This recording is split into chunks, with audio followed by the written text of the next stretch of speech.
Seekonk Grand Prix Bandolero Bandit main event is underway.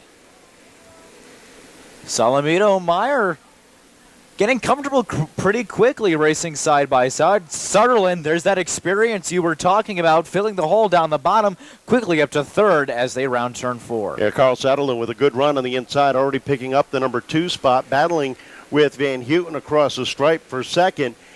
Brooke Meyer for second as they come off the second corner, and he now battles. Takes a look to the back bumper of Salamito as they enter turn 3. Dives down to the inside off of 4. Sutherland takes the spot away from Salamito with Meyer running up top 3 wide for the moment between Goodale, Meyer, and Salamito. Salamito sliding up the racetrack. Chaber trying to fill a hole up top. He slides in a fourth with a caution out for the 56 of Maya Adams up around in turn 2.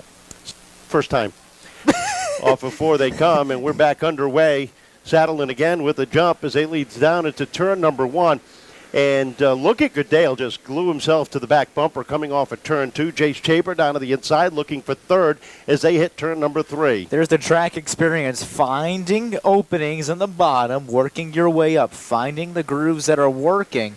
Chaber's been very, very good at that for as long as he's raced here. But Sutherland out in front, 3.5 laps down, with Goodale and Chaber rounding at the podium. Salamito, Meyer, giving credit to them, really, really strong runs. They round out the top 5. Yeah, Goodale holding on to the number 2 spot, but Chaber really having a good run up top as they come through turns 1 and 2. They're battling for the number 2 spot.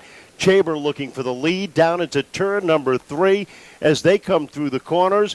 Chaber up top. Look at Goodale make it 3 wide for the lead across the stripe. 3 wide for the lead as they hit turns 1 and 2. Chaber blows by them on the outside. Chaber takes the lead by 4 car lengths as they hit 3 and 4. Lap car in front of them as they squeeze around her as they hit 3 and 4. Goodale up into the number 2 spot. Saddling back to third.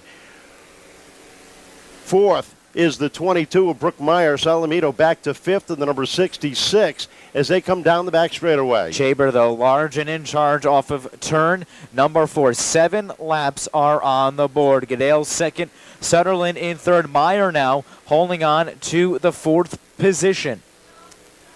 Jace Chaber out front really putting on a good clinic up top. Leads it down through 3 and 4. As they come off the corner, he's up a nice comfortable 8 car length advantage over Mason Goodale as we've hit the halfway point. 8 laps down, 7 laps to go as the field has really strung itself out. Field stretching itself out around this 3rd mile. Jace Chaber maintaining that 8 car length advantage now over Mason Goodale. Sutherland in for 3rd. Brooke Meyer in 4th.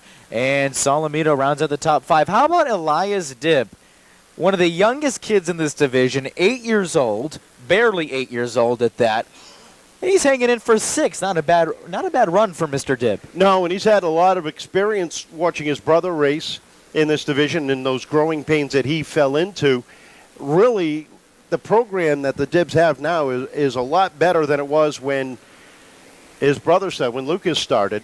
So that helps him a lot. Plus, his brother teaching him the lines and helping him out on the racetrack. We are 11 laps in. Jace Chaber has opened up a commanding lead over the field with Mason Goodale sitting 2nd, 3rd, Carl Sutherland. 4th is the 22 of Brooke Meyer with Landon Salamito rounding out the top 5.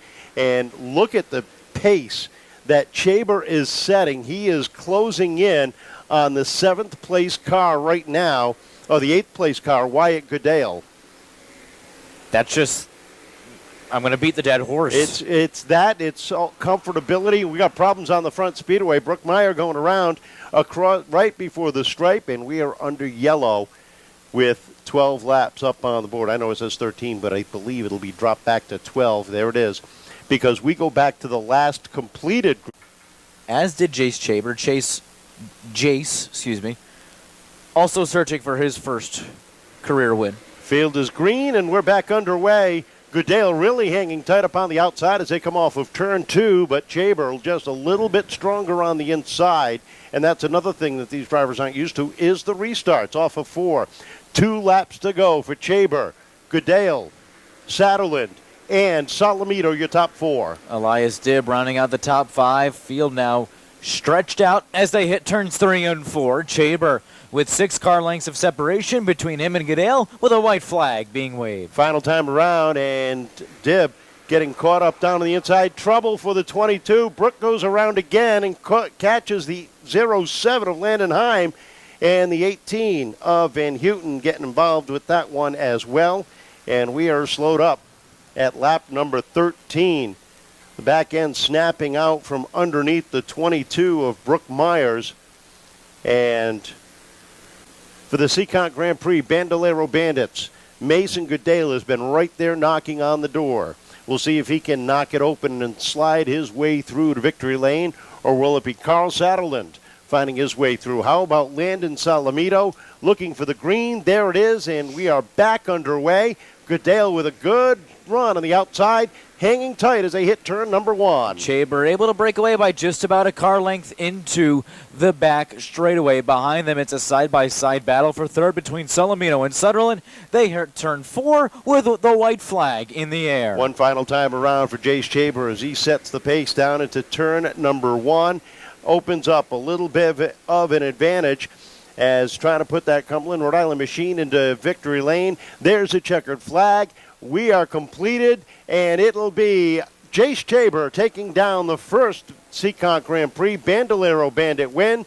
Second place going to the Invader out of New York, Mason Goodale. Third going to Landon Salamito, Carl Saddle in fourth, and Ryan Iannarelli making his debut into the top 5.